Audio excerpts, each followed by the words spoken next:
नमस्कार दोस्तों, स्वागत है आपका हमारे चैनल सोशल स्टोरी में। चलिए तो आज की कहानी शुरू करते हैं। राधिका जी आज तड़के ही उठ गई थी। कितनी हल्की लग रही थी वो आज, जैसे उसके पाँव जमीन पर ही नहीं पड़ रहे थे। वो चल नहीं रही थी बल्कि उड़ रही थी। बहुत सारा काम पड़ा था। वो जल्दी जल्दी हाथ चलाने लगी क्योंकि आज उनके बेटा और बहू आयुष और स्वाति 11 बजे आने वाले थे। आयुष की शादी के बाद वे दोनों पहली बार घर आ रहे थे। फरवरी में शादी हुई तो हनीमून के लिए पेरिस चले गए। वहाँ से लौटे तो कोरोना संकट में चेन्नई में ही रह गए। पूरे 2.5 महीने से राधिका जी ने अपने बेटे और बहू को देखा नहीं था। बस फोन पर ही बतियाकर मन को संतुष्ट कर लेती थी। सरकार ने कल से लॉकडाउन में ढील दे दी थी। अब केवल हॉटस्पॉट पर ही कर्फ्यू रहेगा, इसलिए आयुष ने पहली फ्लाइट में बुकिंग करा ली थी। आज वो 11 बजे की फ्लाइट से आने वाले हैं। तभी राधिका जी अपनी पुरानी बातों को याद करने लगी। जब 5 साल पहले आयुष के पिता की दिल का दौरा पड़ने से मृत्यु हो गई थी और आयुष तब बहुत छोटा था। उसके जीवन में तो अचानक ही दुखों का पहाड़ टूट पड़ा। राधिका जी की मदद करने वाला कोई नहीं था और उनके पास पहले से थोड़ी जमा पूंजी थी, तो उससे उसने आयुष को पढ़ाया था और साथ में सिलाई का काम शुरू किया जिससे घर का खर्चा चल जाए। राधिका जी ने अपने जीवन में बहुत सी मुश्किलों का सामना किया। शादी वाले दिन वो खूब फूट फूट कर रोई थी। काश कि आयुष के पिता जिंदा होते और अपने अरमानों को पूरा होते देखते, लेकिन विधि के आगे किसकी चलती है। जैसे हर माँ बाप का सपना होता है अपने बेटे की शादी होते हुए देखना, उसको सफल होते देखना, लेकिन शायद आयुष के पिता की किस्मत में ये सब नहीं था। यही सब बातें सोचते हुए उनकी आंखें भर आई और फिर उठकर सफाई करने में लग गई कि मिसेस शर्मा का फ़ोन आ गया। पूछ रही थी कि शाम 5 बजे होने वाला सत्संग होगा कि नहीं। कोरोना में लॉकडाउन से पहले तो हर रविवार को 5 बजे राधिका के घर सत्संग होता था। करीब 10-15 कॉलोनी की औरतें इकट्ठा हो जाती थी, थोड़ा सत्संग करती और थोड़ी इधर उधर की बातें भी कर लेती थी। लॉकडाउन खुलने के बाद आज पहला रविवार है, इसलिए वो पूछ रही थी। राधिका ने भी कह दिया कि होगा क्यों नहीं, जरूर होगा, सबको सूचना दे दो। चलो ठीक है, अब मैं फ़ोन रखती हूँ। इतना बोलकर राधिका जी ने फ़ोन रख दिया। अब राधिका जी ने साफ सफाई करके सबके लिए नाश्ता तैयार किया, खाने की आधी तैयारी कर ली। फिर नहा धोकर 11 बजे तैयार हो गई और बेटे बहू के आने का इंतजार करने लगी। 11:15 बजे आयुष का फ़ोन आ गया। प्लेन लैंड हो चुका था। 12 बजे के आसपास दोनों घर आ गए। दोनों ने राधिका जी के पैर छुए। राधिका ने दोनों को गले लगा लिया। स्वाति को तो कसकर भींच लिया था। राधिका जी ने कहा कि तू मेरी बहू नहीं, मेरी बेटी है और मैं तेरी सास नहीं, माँ हूँ। स्वाति ने भी मुस्कुराकर हामी भर दी। फिर राधिका जी बोली, चलो बेटा, अब तुम लोग फ्रेश हो जाओ, मैं तुम्हारे लिए नाश्ता लगा देती हूँ। दोनों अपने कमरे में चले गए और सुस्ताने लगे।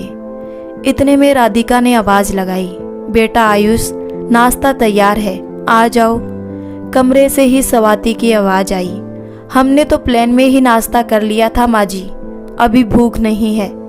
राधिका थोड़ा मायूस होकर बोली, पर बेटा मैंने तो बना लिया था, ऐसा करो थोड़ा थोड़ा कर लो। आयुष तो नाश्ता करने आ गया पर स्वाति नहीं आई। राधिका जी ने एक बार और प्रयास किया, स्वाति बेटा तू भी थोड़ा सा नाश्ता कर ले, देख मैंने बड़े चाव से बनाया है। फिर से स्वाति की आवाज़ आई, मुझे बिल्कुल भी भूख नहीं है माँ जी, आप और आयुष दोनों कर लो, मैं बहुत थकी हुई हूँ, मुझे थोड़ा आराम करना है। राधिका जी को स्वाति का ये व्यवहार थोड़ा अखरा लगा, लेकिन फिर ये सोचकर कि वो इतने लंबे सफ़र से आई है, इसलिए थोड़ी थकी हुई होने के कारण ऐसा कह रही है। ये सब सोचकर राधिका जी ने एक गहरी सांस ली और फिर राधिका और आयुष दोनों नाश्ता करने बैठ गए। माँ बेटे ने खूब इधर उधर की बातें की। आयुष ने भी नाश्ता थोड़ा सा ही किया। दरअसल भूख उसे भी नहीं थी, लेकिन माँ का मन रखने के लिए वो नाश्ता करने बैठ गया था। नाश्ते के बर्तन साफ करके राधिका जी खाने की तैयारी करने लगी। आयुष को खीर और मालपुए बहुत पसंद थे, वही बनाए थे उसने। राधिका जी आज सुबह से ही लगातार चक्कर गिरने की तरह घूम रही थी।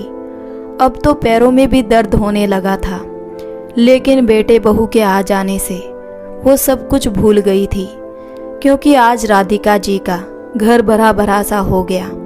बड़े चाव से खाना बनाया था उसने, और फिर 2 बजे उसने दोनों को खाने के लिए बुलाया। स्वाति सोकर उठी और हाथ मुंह धोकर डाइनिंग टेबल पर आ गई। राधिका जी को थोड़ा झटका लगा। स्वाति ने खाना बनाने में कोई मदद नहीं की तो कोई बात नहीं, मगर खाना डाल तो सकती थी। राधिका जी मन ही मन उस बात को पी गई। आयुष उठा और वो खाना डालने लगा। राधिका जी ने उसे रोक दिया और खुद ही डालने लगी। खाना देखते ही स्वाति ने कहा, ये क्या बनाया है मम्मी जी? मालपुआ? कितना घी होता है इनमें? भाई मैं तो नहीं खा सकती इनको। इतना सुनते ही राधिका को रोना आ गया, लेकिन किसी तरह उसने खुद को संभाला और कहा, ठीक है दूसरे आइटम ले ले बेटा। स्वाति ने दोबारा मुंह बनाते हुए कहा, खीर तो मैं खाती ही नहीं माँ जी, फिर मैं खाऊं क्या? राधिका जी बोली, बेटा मैंने तो आयुष की पसंद की चीज़ें बनाई थी, तेरी पसंद तो मुझे पता ही नहीं है, इसलिए बनाती कैसे? फिर स्वाति ने आयुष से कहा, सुनो मेरे लिए ज़ोमैटो से खाना मंगवा दो ना, तुमको तो मेरी पसंद पता ही है। और मम्मी जी आगे से आप ध्यान रखना, मुझे ऐसा खाना बिल्कुल भी पसंद नहीं है, तो प्लीज़ आगे से ऐसा कुछ मत बना देना। और इतना बोलकर वो अपने कमरे में चली गई। राधिका जी चुपचाप खड़ी उसे जाते हुए देखती रही। राधिका जी को काटो तो खून नहीं। उसने आयुष की ओर देखा, वो चुपचाप खाना खाने में व्यस्त था, तो राधिका जी कुछ नहीं बोली। आयुष ने ज़ोमैटो से खाना ऑर्डर कर दिया था। राधिका जी चुपचाप खाना खाने लगी। खाना खा तो रही थी, लेकिन उनके गले से नीचे नहीं उतर रहा था। फिर भी वो जबरदस्ती उसे निगल रही थी। वो फूट फूट कर रोना चाहती थी, लेकिन बेटे के सामने कमज़ोर नहीं दिखना चाहती थी। और जल्दी से उसने खाना ख़त्म किया और बर्तनों को सिंक में रखकर अपने कमरे में आ गई। 5 मिनट तक खूब रोई थी वो। राधिका जी को अपने ससुराल के दिन याद आने लगे। वो जब ससुराल में पहली बार आई थी, तो उसकी सास ने पहले ही दिन उसे बता दिया था कि क्या करना है और क्या नहीं, कितने ऊंचे स्वर में बात करनी है, किससे बात करनी है, किससे नहीं। सारा कुछ समझाने में पूरे 2 घंटे लगे थे उसकी सास को। राधिका तो घबरा ही गई थी, क्योंकि थोड़ी देर बाद उसे तो कुछ भी याद नहीं रहा कि उसकी सास ने क्या कहा था और क्या नहीं।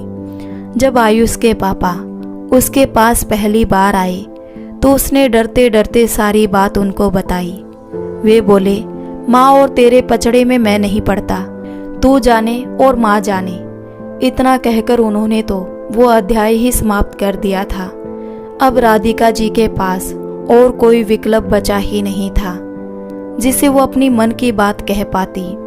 राधिका की सास बात बात पर उसे टोकती, कभी सफाई को लेकर, कभी खाने को लेकर, कभी किसी दूसरी बात को लेकर। राधिका जी को उसकी सास ने ये महसूस करा दिया था कि उसे कोई भी काम सलीके से नहीं आता है। राधिका जी धीरे धीरे इसकी अभ्यस्त हो गई। वो पूरी तरह अपनी सास के बनाए सांचे में फिट हो गई। जब उसकी सास मरने को थी, तो वो राधिका का हाथ अपने हाथ में लेकर बोली, बेटी मैंने तेरे साथ बहुत कड़वा व्यवहार किया है। एक बहू को ससुराल के वातावरण में ढालने के लिए बहुत कुछ सीखना होता है। अपनी इच्छाओं को मारकर औरों की इच्छाओं के लिए जीना पड़ता है। मैंने भी अपने मन पर पत्थर रखकर यही सीखा था। मेरी सास ने मुझे ऐसा ही सिखाया था। मैंने भी तुझे वही सिखाया है। मुझसे कोई भूल चूक हो गई हो तो क्षमा कर देना। राधिका जी तो ये सुनकर रो पड़ी थी। उसे पता ही नहीं था कि इस कठोर इंसान के अंदर एक नाजुक दिल भी है।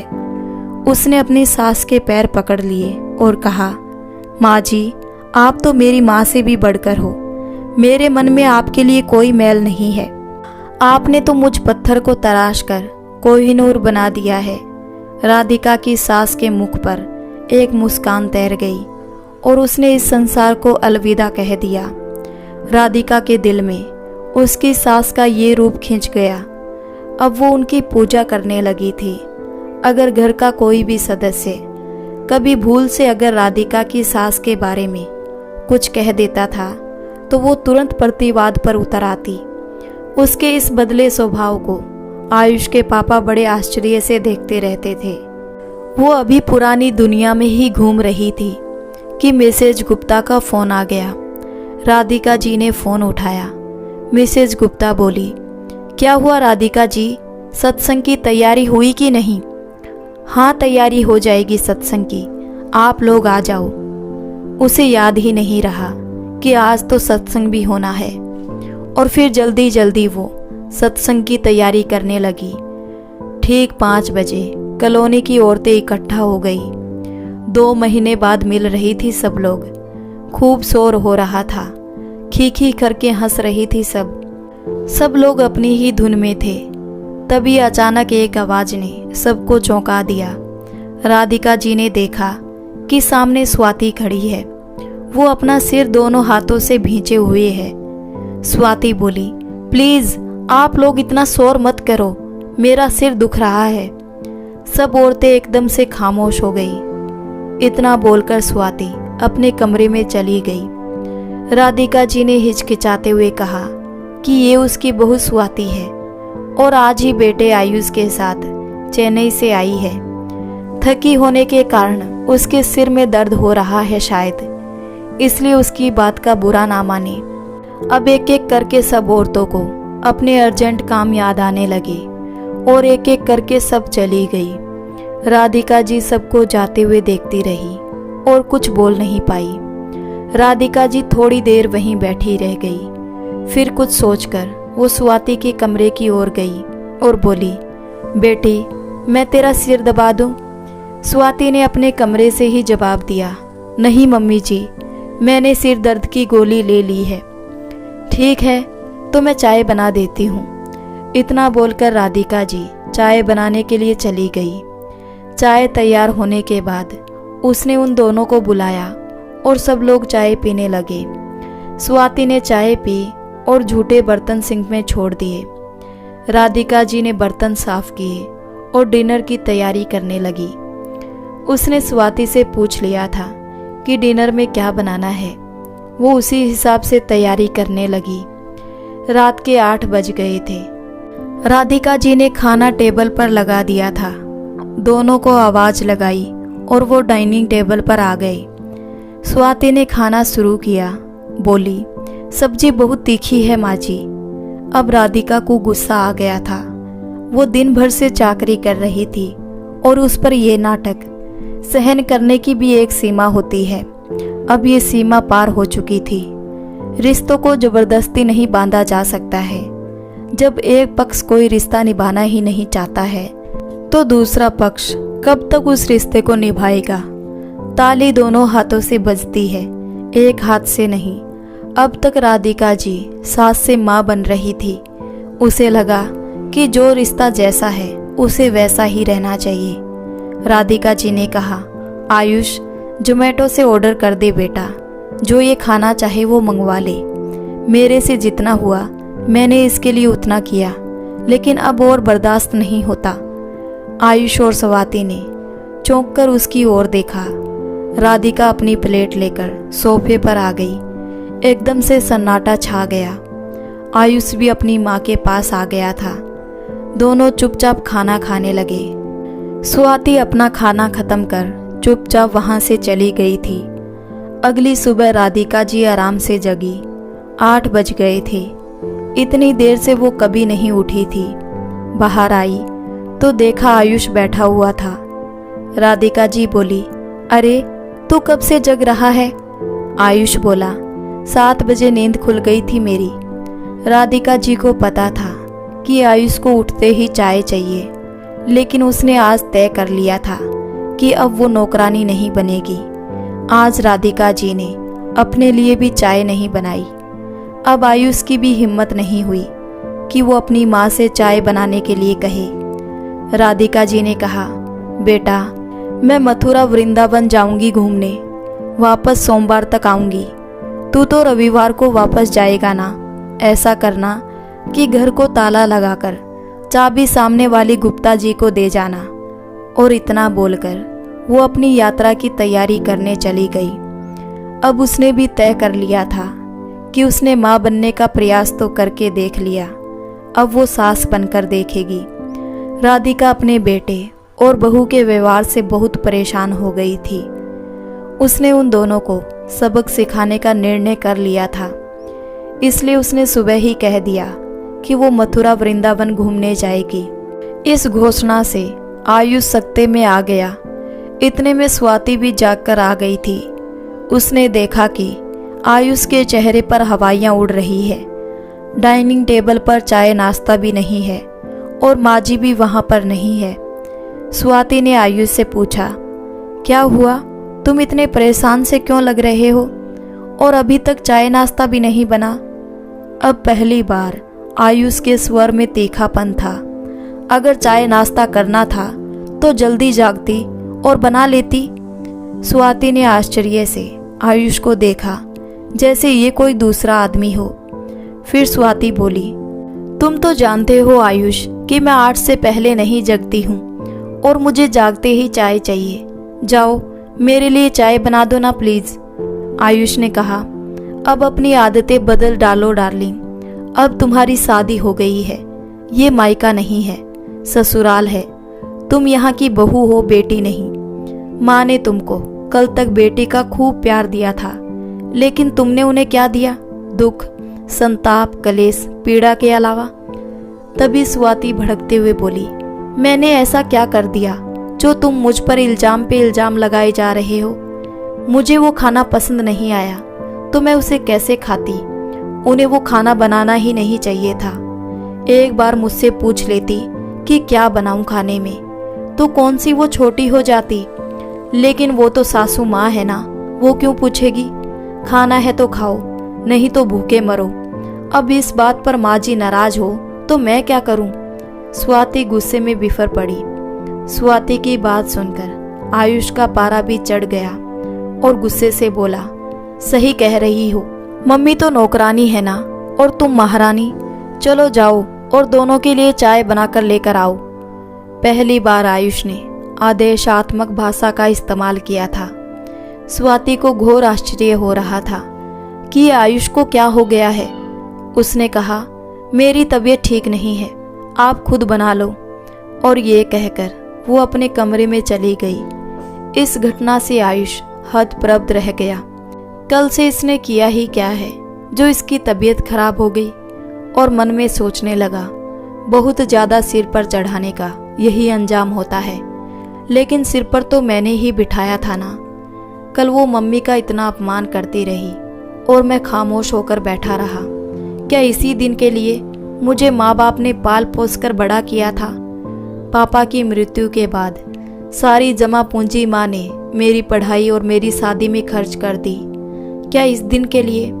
कोई ना कोई इलाज तो करना ही पड़ेगा इसका। ये कहकर वो राधिका जी के कमरे में चला गया। राधिका अपनी यात्रा की तैयारी करने लगी। लगभग 1 घंटे तक दोनों में क्या बातें हुई पता नहीं। आयुष अपने कमरे में आकर सो गया। करीब 11 बजे स्वाति बिस्तर से खड़ी हुई। नहा धोकर तैयार होकर वो करीब 1 बजे नीचे आई तो देखा कि एक सत्संग की मंडली आई हुई है और अपना पूरा माइक सिस्टम लगा रही है। तो क्या आज फिर से सत्संग होगा, और वो भी माइक से? मेरा तो सिर फट जाएगा। वो पैर पटकती हुई अपने कमरे में गई और आयुष को जगाया। आयुष, देखो जरा नीचे जाकर, माँ जी ने सत्संग वालों को फिर से बुलवा लिया है और पूरा साउंड सिस्टम भी साथ लाए हैं वे लोग। इतने शोर में मैं कैसे रहूंगी? मेरा तो सिर दर्द से फट जाएगा। आयुष बड़ी गंभीरता से बोला, बात तो सही है, इतना शोर कैसे झेलोगी तुम? ऐसा करो, तुम किसी होटल में चली जाओ, मैं अभी बुक कर देता हूँ। और वो अपना मोबाइल लेकर होटल सर्च करने लगा। आयुष, तुम पागल तो नहीं हो गए हो? मैं अकेली होटल जाऊंगी क्या? जाएंगे तो दोनों ही जाएंगे, नहीं तो मैं नहीं जाऊंगी। साफ साफ धमकी थी। इसी के चलते अब तक आयुष पर हुकूमत कर रही थी वो, लेकिन इसका आयुष पर कोई असर नहीं हुआ। वो बेपरवाह होकर होटल सर्च करने में लगा रहा। आयुष के इस व्यवहार से स्वाति झल्ला गई और जोर जोर से बोलने लगी, तो माँ जी को कहते क्यों नहीं कि वो सत्संग ना करे? हमारे जाने के बाद जो चाहे करे, लेकिन संडे तक कुछ ना करे। तभी आयुष बोला, तुम तो ऐसे कह रही हो कि जैसे ये घर हमारा हो और तुम आदेश दे रही हो। घर की मालकिन मम्मी है, वो जो चाहे करे, हम कौन होते हैं रोकने वाले उन्हें? आयुष ने बड़े शांत स्वर में कहा, प्लीज आयुष, कुछ करो ना, ऐसे तो कैसे रह पाएंगे हम संडे तक? आयुष मन ही मन मुस्कुराने लगा और सोचने लगा, तीर सही जगह लगा है। फिर बोला, ऐसा करता हूँ कि मैं तुम्हारा टिकट आज की ही फ्लाइट से करवा देता हूँ, तुम चेन्नई चली जाओ। ये तुमको हो क्या गया है आयुष, मैं अकेली जाऊंगी क्या? हैरान होते हुए स्वाति ने कहा। इतने में नीचे से भजनों की तेज तेज आवाज आने लगी। स्वाति एकदम से चिढ़कर बोली, सुना तुमने? कितना कान फाड़ू शोर हो रहा है, मेरा तो सिर फट जाएगा। तभी आयुष बोला, ऐसा करो, एक सिर दर्द की गोली लो और सो जाओ, मैं तो भजन सुनने नीचे जा रहा हूँ। और वो जाने लगा। स्वाति वहीं धम से पलंग पर बैठ गई। इधर राधिका जी ने केवल अपने लिए खिचड़ी बना ली थी और खा ली थी। आयुष और स्वाति दोनों सुबह से भूखे ही थे। आज आयुष ने भी कोई ऑर्डर नहीं किया था। वो भजन मंडली में आकर बैठ गया और भजनों का आनंद लेने लगा। उधर स्वाति शोर से वैसे ही परेशान थी। उस पर सुबह से कुछ भी नहीं खाया था उसने, इसलिए और भी परेशान हो गई थी। परंतु सबसे बड़ी परेशानी तो आयुष के बदले व्यवहार से थी। स्वाति सोचने लगी, अब क्या करूं?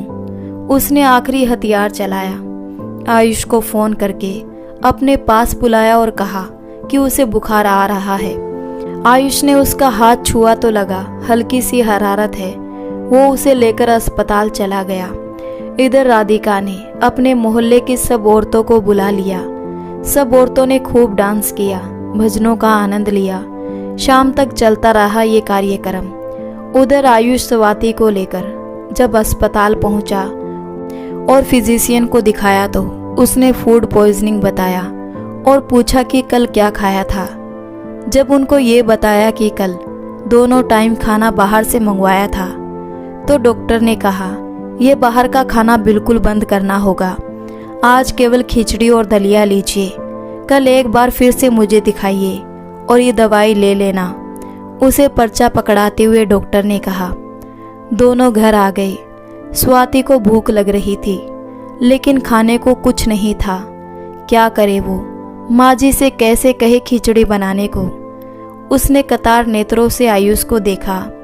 आयुष ने हाथ खड़े कर दिए, बोला, मम्मी से तुम ही कह दो खिचड़ी बनाने को। और वो सत्संग में बैठ गया।